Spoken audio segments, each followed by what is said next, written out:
Yeah, good evening, everyone. I'm from Migrante, Melbourne, which is part of Migrante Australia, a grassroots community organization of Filipino and Filipino Australians. It's obvious that we are here to fight for the rights and welfare for, especially for those that are migrants. Sadly, the COVID pandemic is here to make the migrants, especially those that are on temporary visas, visible, finally visible. We finally have the general Australian public have suddenly realized that, oh my God, there are so many people that are suffering, that are on international student visas, that are on temporary visas. But then we were made visible. But again, we were made invisible in terms of the stimulus packages that is being offered. Nothing has been thrown to our to our community. And also, we know that the migrants are the ones that are taking those, what we call the shitty jobs, yeah? And not even paid properly, and are on even being paid on a cash on hand basis, which basically makes us more invisible. So it's like going back again to the slavery, yeah?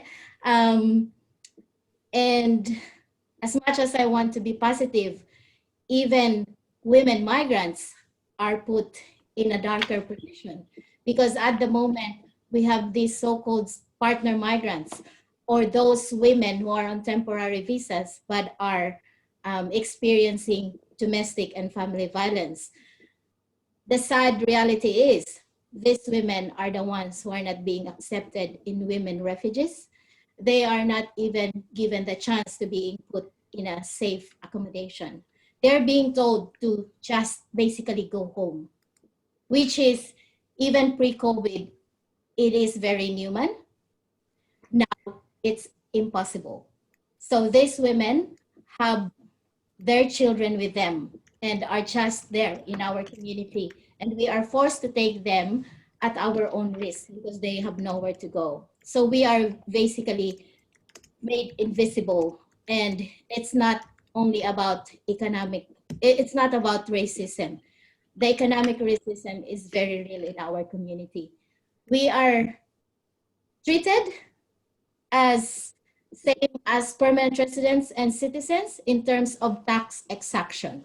But in terms of the benefits, we are nowhere to be found.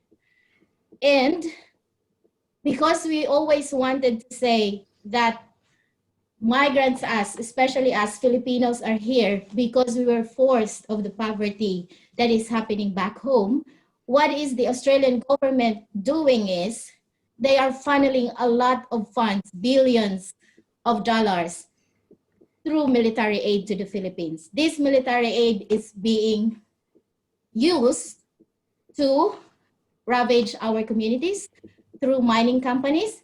And mind you guys, some of the biggest mining corporations are Australian owned, and that is, wreaking havoc in our economy in the Philippines, and displacing a lot of women and children. So military aid, that's the solution of the Australian government. And there's a lot of activists that is being killed through that military aid that is being used by the government of the Philippines to suppress the people. So of course, we are very much happy to be part of the Life movement. Any movement that is for collective action to free us from these problems that is brought about by capitalism, we will support it. And we are saying that at this, especially at this pandemic time, no one is to be left behind, especially migrants. So yeah, long live international solidarity.